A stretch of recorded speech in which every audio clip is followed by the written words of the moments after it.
আসসালামু আলাইকুম সবাইকে। ঢাবি বায়োলজি অধ্যায়ভিত্তিক প্রশ্ন অ্যানালাইসিস সিরিজে তোমাদেরকে স্বাগতম জানাচ্ছি। সো এর আগের পার্টগুলাতে কিন্তু আমরা বোটানির যে অধ্যায়গুলো আছে শর্ট সিলেবাসের মধ্যে সেই সবগুলো অধ্যায় কিন্তু কভার করেছি এবং দেখেছি যে কোন টপিকগুলো থেকে বিগত বছরে প্রশ্ন হয়েছে এবং সেই টপিকগুলো কিন্তু তোমাদেরকে পড়তে বলেছি কারণ সেগুলো থেকে কিন্তু এবছরও প্রশ্ন হবে।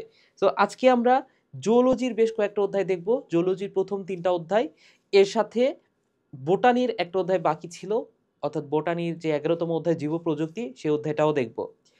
সো কোন টপিকগুলো থেকে প্রশ্ন হয় আজকের ভিডিওটা দেখলে কিন্তু তোমরা খুব সুন্দর মতো বুঝে যাবা এবং এই ভিডিওটা তোমার জন্য অনেক বেশি গুরুত্বপূর্ণ, কারণ এইখান থেকে কিন্তু তুমি আসলে কমন পাবা তোমার ঢাবি পরীক্ষায়। সো বায়োলজি নিয়ে যারা প্যারা করছো আসো এই ভিডিওটা দেখো এবং আশা করি এর মাধ্যমে তুমি উপকৃত হবে। সো জুওলজির প্রথম যে অধ্যায়টা সেটা হচ্ছে প্রাণীর বিভিন্নতা ও শ্রেণীবিন্যাস। সো এই অধ্যায় থেকে কি কি প্রশ্ন এসেছে, কোথা থেকে প্রশ্ন এসেছে দেখো। প্রথম যে টপিকটা সেটা হচ্ছে এখানে যে পর্বগুলো আছে পর্বের অপর নাম। পর্বের অপর নাম যেমন ইউরোকর্ডাটা, এটা কি নামে পরিচিত? সাগর ফোয়ারা নামে পরিচিত। হ্যাঁ, তারপর হচ্ছে নিডারিয়া পর্বের প্রাণীদেরকে বলা হচ্ছে সমুদ্রের ফুল, সমুদ্রের রত্ন, রত্ন ভাণ্ডার বলা হয়। তাহলে এই যে অপর নাম মলাস্কা পর্বের প্রাণীদেরকে বলা হচ্ছে কম্বোজ প্রাণী। তো আর্থ্রোপোডা পর্বের প্রাণীদেরকে কি বলা হয়? সন্ধিপতি প্রাণী। এই টাইপের যে অপর নামগুলো আছে সেই অপর নামগুলো কিন্তু তোমার হচ্ছে পড়তে হবে ভালো করে, ঠিক আছে? তো কিছু বই আছে যে বইগুলাতে আসলে অপর নাম তোমার বই তোমার যে মেন বই আসলে অপর নামগুলো কিন্তু আলাদাভাবে লেখা নাই। তুমি পড়ার মধ্যে পড়া থেকে খুঁজে বের করতে হয়, ঠিক আছে? তো তুমি যে কাজটা করতে পারো সবগুলো অংশ তুমি হচ্ছে একটা ছক করে ফেলতে পারো। হ্যাঁ, অথবা এমন কোনো বইয়ের তুমি হেল্প নিতে পারো বা এমন কোনো একটা সাজেশন তুমি ফলো করতে পারো যেখানে হচ্ছে সবগুলা নাম এক জায়গাতে করে দেওয়া আছে, যেখান থেকে প্রশ্ন হইতে পারে। ওকে? সো এই অপর নামগুলা তোমার অবশ্যই জানতে হবে। দেন পর্বের যে বৈশিষ্ট্যগুলো আছে, পর্বের বৈশিষ্ট্যের মধ্যে আবার অনেক ভাগ আছে। বিশেষ করে কোন, কোন পর্ব থেকে বেশি প্রশ্ন হয় সেটা একটু বলে দিই। সেটা হচ্ছে যে প্লাটিহেলমিনথেস থেকে প্রশ্ন হয়। এই কয়েকটা পর্ব ভালো করে পড়তে হবে। একটা হচ্ছে প্লাটিহেলমিনথেস, হেলমিনথেস। তো এই প্লাটিহেলমিনথেসের মধ্যে কি আছে? শিখাকোষ আছে। এটা একটু মাথায় রাখো। দেন তোমার হচ্ছে যেটা পড়তে হবে সেটা হচ্ছে আর্থ্রোপোডা, আর্থ্রোপোডা। দেন হচ্ছে মলাস্কা, মলাস্কা। সো এই এই যে এই পর্বগুলা থেকে সবচেয়ে বেশি প্রশ্ন হয়। বিশেষ করে এই আর্থ্রোপোডা থেকে তো বহুবার প্রশ্ন হয়েছে। সো আর্থ্রোপোডা এটা একটু মাথায় রাখো। ঠিক আছে? সো এই যে পর্বের যত বৈশিষ্ট্য আছে, পর্বের যা কিছু আছে, বিশেষ করে ওই যে আরো একটা ছক আছে না? সিউডোসিলোমেট কোনটা, সিউডোসিলোমেট কোনটা, ইউসিলোমেট, কোনটা হচ্ছে অ্যাসিলোমেট। এই টাইপের যে ছকগুলো আছে, টিস্যু অঙ্গ, অঙ্গতন্ত্র, হ্যাঁ? এই টাইপের ছক করে যে জায়গাতে বলা আছে, এই টাইপের ছক করে নিলে তোমার হচ্ছে বেশি সুবিধা হয় এই অধ্যায়টাতে। হ্যাঁ? এই অধ্যায়টা আসলে ছক করে পড়তে হয়। দেন আসো এই যে উদাহরণ। যে পর্বগুলো আছে, পর্বের উদাহরণ সেখান থেকে কিন্তু বহুতবার প্রশ্ন হয়েছে। দেখো, প্রতি বছরই প্রায় প্রশ্ন হয়। তো এই পর্বের যে উদাহরণ, এই উদাহরণগুলা পড়তে হবে। গোলকৃমির তোমার বিশেষ করে বৈজ্ঞানিক নামটা পড়তে হবে আরকি। ঢাকা ভার্সিটিতে বৈজ্ঞানিক নাম আসে। এটা তুমি আগে থেকে জানো। সো ওই যে গোলকৃমির বৈজ্ঞানিক নাম কি, সুতাকৃমির বৈজ্ঞানিক নাম কি, শামুকের বৈজ্ঞানিক নাম কি, এই টাইপের যে বিষয়গুলা এগুলো পাইলেই তোমার পড়তেই হবে। ঠিক আছে? উদাহরণ। দেন ইউরোকর্ডাটা থেকে একবার প্রশ্ন আসছে, এটা কোনো বড় বিষয় না। হ্যাঁ, ও যে আ প্রতীপ রূপান্তর দেখা যায় কোথায়? হ্যাঁ, এটা এই টপিকটা রাখার কারণই হচ্ছে, উদ্দেশ্য হচ্ছে যেহেতু রিসেন্ট বছরে আসছে, এই কারণ হচ্ছে এই টপিকটা তোমার ভালো করে একটু পড়তে হবে। ঠিক আছে? ২৪ বছর গত বছরে আসছে। এরপর আসো ক্যাস। ক্যাস মানে কি? Chondrichthyes, Actinopterygii, Sarcopterygii. এই ৩ টার মধ্যে পার্থক্য। হ্যাঁ? Chondrichthyes, Actinopterygii, Sarcopterygii. এখান থেকে বহুতবার প্রশ্ন আসছে, বহুতবার প্রশ্ন আসছে এবং এটা বাদেও, এই ক্যাচ বাদেও আরাম আছে না? আরাম, আরাম এর মধ্যে হচ্ছে আরামটাও উল্লেখ করা আছে। তাহলে অর্থাৎ ক্যাসারাম, ক্যাসারাম, আর-এ-এম, আর-এ-এম। হ্যাঁ, ক্যাসারাম মানে কি? Chondrichthyes, Actinopterygii, Sarcopterygii, Amphibia, Reptilia, Aves, Mammalia. তো এই সবগুলা থেকে এই এই এই এইগুলা প্রশ্ন আসছে। এই বছরগুলাতে প্রশ্ন আসছে সবগুলা থেকে। ঠিক আছে? শুধুমাত্র ক্যাচ না, এই আরাম থেকেও আসছে। তো এই কথাগুলা একটু মাথায় রাখো। মামালিয়া থেকে প্রশ্ন আসছে। মামালিয়াটা ভালো করে পড়তে হবে। ওকে। সো প্রাণীর বিভিন্নতা ও শ্রেণীবিন্যাস বুঝে গেলা। এখন এই যে আমি যে ছক করে পড়ার কথা বলতেছি, হ্যাঁ, এখানে যে অপর নামগুলো এক জায়গাতে তুমি কোথায় পাবা? বইয়ের মধ্যে তো এক জায়গাতে করে দেওয়া নাই।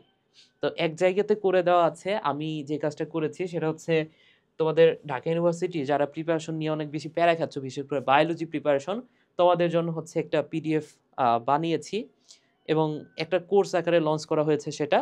এবং সেখানে আসলে ঢাবিতে যে প্রশ্নগুলো আসে, যে টাইপের প্রশ্ন আসে সেটা এনালাইসিস করে কিভাবে পড়লে তুমি সবচেয়ে বেশি বেনিফিটেড হবা এবং তুমি সহজে মনে রাখতে পারবা, সেইভাবে আমি হচ্ছে এই পিডিএফটা সাজিয়েছি। যেমন ছক করে দিয়েছি। সব সব টপিক ছক করে দিয়েছি। সব টপিক। ঠিক আছে? তোমার হচ্ছে বিভিন্ন জায়গাতে ছড়ানো ছিটানো যে ইনফরমেশন গুলো আছে সেগুলো এক জায়গাতে করে দিয়েছি। তো পিডিএফটার বৈশিষ্ট্য হচ্ছে এটা মাত্র 50 পেজ। ধরে নাও যে তোমার কালকে পরীক্ষা, ঢাবির পরীক্ষা। তুমি আগের রাতে খুব সুন্দর মতো মাত্র ০.৫ ঘন্টা, হ্যাঁ? ০.৫ ঘন্টা বা ৪০ মিনিট তুমি রিভিশন দিলে কিন্তু এই পুরা শিট তোমার হচ্ছে একদম খুব ভালো মতো রিভিশন দেয়া হয়ে যাবে। যেহেতু এখানে বিগত বছরের কোয়েশ্চেনগুলো এনালাইসিস করা আছে, এখান থেকে তুমি কমনও পাবা সবচেয়ে বেশি। ঠিক আছে? তুমি পুরা বই পড়লেও হয়তোবা আ পুরা বই পড়লে কমন পাবা। আবার এখানে মাত্র হচ্ছে তুমি 50 পেজ, 50 পেজ হচ্ছে ফুল সিলেবাস। সো এই ফুল সিলেবাস মাত্র 50 পেজ পড়লে তুমি এখান থেকে বেশিরভাগ কমন পাচ্ছ। তো এটা তোমার মানে দুঃসময়ের সঙ্গী হতে পারে। ওকে?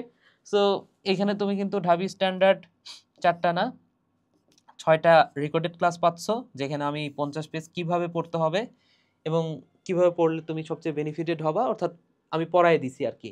এবং রিটেন সাজেশনটা দিব, এটা পরীক্ষার আগ দিয়ে দিব। যাই হোক। সো এই যে ডিউ last of bio crash course, এখানে হচ্ছে তুমি এনরোল করতে পারো এবং একটা কুপন কোড দিয়ে দিই, লাস্ট হোপ ১০০। সো এই কুপনটা ইউজ করলে তুমি আসলে ৳১০০ একটা ডিসকাউন্ট পাবা। ঠিক আছে? সো এটা আসলে লাস্ট হোপ। হ্যাঁ, একদম শেষ আশা হিসেবে এই কোর্সটা তুমি রাখতে পারো তোমার চয়েস লিস্টে। ওকে। সো প্রাণীর পরিচিতি এই অধ্যায় থেকে তোমার কি, কি পড়তে হবে দেখো? হাইড্রা। হাইড্রার কোষ, হাইড্রার যে এক্টোডার্মিস, এন্ডোডার্মিসের যে কোষসমূহ আছে না? সো এক্টোডার্মিস, এন্ডোডার্মিসের কোষসমূহ অনেকবার প্রশ্ন হয়েছে, অনেকবার না ৩ বার প্রশ্ন হয়েছে।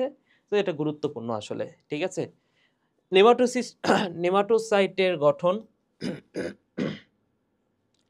আ নেমাটোসাইটের গঠন।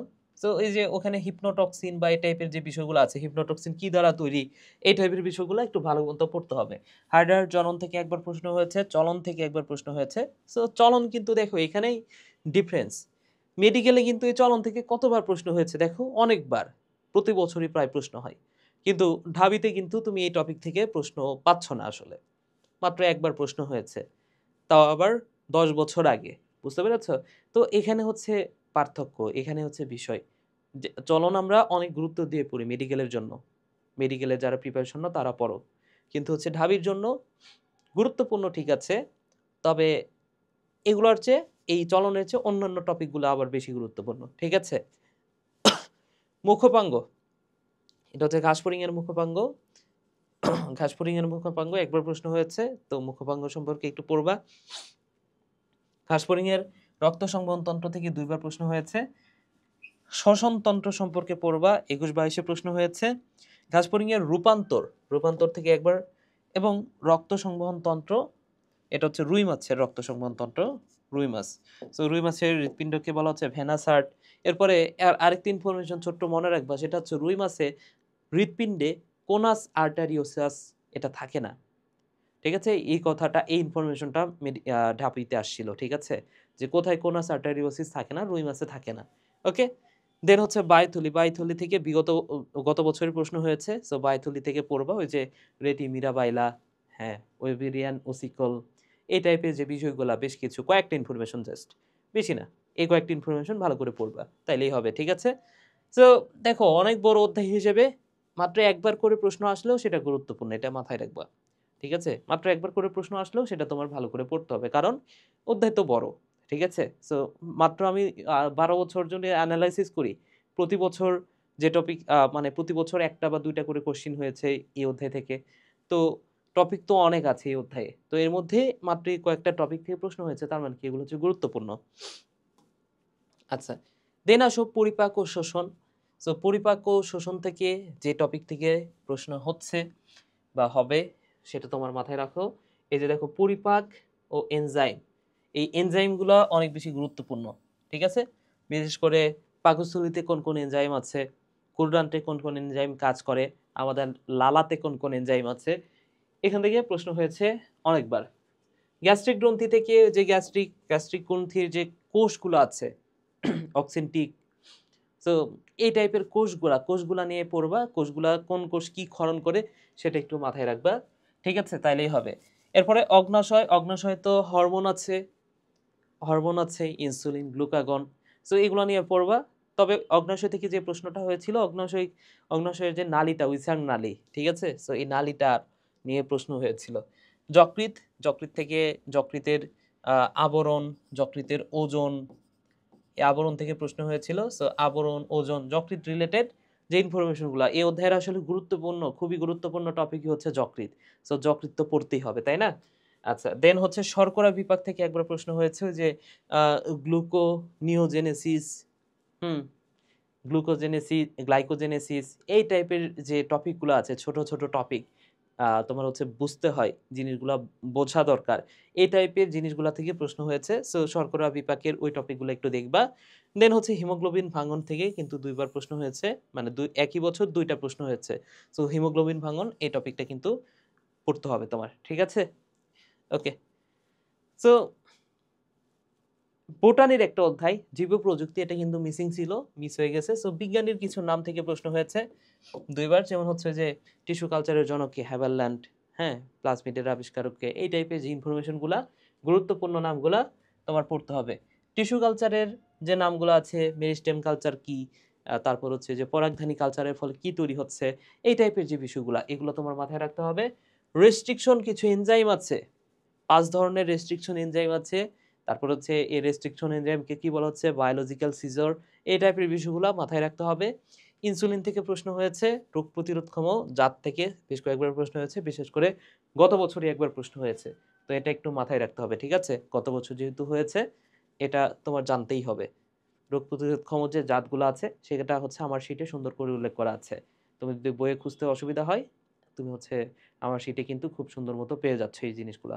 ওকে, সো এই হচ্ছে আজকের ক্লাস, ক্লাস বলতেছি, আজকের হচ্ছে মানে ভিডিওটা। আশা করি তোমরা হচ্ছে যে টপিকগুলো বললাম এগুলো তোমরা ভালো করে পড়লে ইনশাল্লাহ এখান থেকে কিন্তু তোমরা ভালো পরিমাণ কমন পাবা। ওকে, সো তোমরা হচ্ছে এই টপিকগুলো ভালো মতো পড়ো, অন্যান্য টপিকগুলোও পড়বা, পাশাপাশি এগুলো গুরুত্ব দিয়ে পড়বা, এই জন্য আমি বলতেছি। মানে এমন না যে শুধুমাত্র এই টপিকই পড়বা আর বাকি টপিকগুলো বাদ দিয়ে দিচ্ছ, এমন যাতে না হয়। ওকে, সো বাকি টপিকের পাশাপাশি এই টপিকটাও ভালো করে পড়বা, এটা আমি বলতেছি। ওকে, সো ভিডিওটা এখানে শেষ করি। সবাই ভালো থাকো, সুস্থ থাকো, পড়ালেখা করতে থাকো। টাটা।